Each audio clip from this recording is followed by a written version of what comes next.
বল পায়ে দেখাচ্ছেন অসাধারণ কন্ট্রোলিং স্কিল। মাত্র 5 বছর বয়সে চাঁদপুরের শিশু সোহান তার ড্রিবলিং স্কিল দিয়ে মুগ্ধ করেছেন সবাইকে।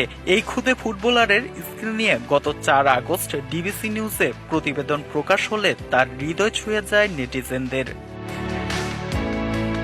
বিষয়টি নজরে আসে বিএনপির ভারপ্রাপ্ত চেয়ারম্যান তারেক রহমানের। এরপর সোহানের দায়িত্ব দেওয়া হয় জাতীয় দলের সাবেক অধিনায়ক ও বিএনপির ক্রীড়া বিষয়ক সম্পাদক আমিনুল হকের হাতে।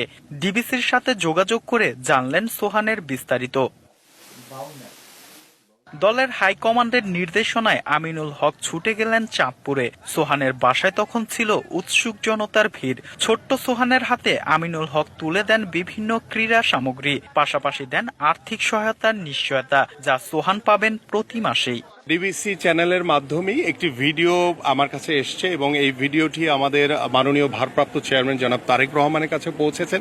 ওর যে অসাধারণ ড্রিবলিং, ওর যে অসাধারণ বলের প্রতি যে কন্ট্রোলিং এবং ওর পরিবারের, ওর বাবার মুখের যে কথা আমরা শুনেছি, যে অসহায়ত্বর কথা প্রকাশ করেছেন তিনি, তাৎক্ষণিকভাবে আমাদের মাননীয় ভারপ্রাপ্ত চেয়ারম্যান জনাব তারেক রহমান তিনি গতকালকেই আমাকে বলেছেন যে ইমিডিয়েটলি তুমি সোহানের বাসায় যাবা, গিয়ে সোহানের পড়াশোনা, ওর খেলাধুলা এবং ওর পরিবারের সকল দায় দায়িত্ব আমাদের দল বিএনপি নিবে।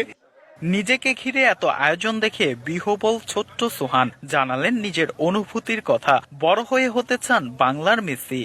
তোমার কেমন লেগেছে? ভালো লেগেছে। এখন থেকে কি তুমি নিয়মিত প্র্যাকটিস করার সুযোগ পাবা কিনা? পাবো। তোমার ভবিষ্যতের লক্ষ্যটা কি? কি হতে চাও তুমি? কি হতে চাও আর কি? মেসি।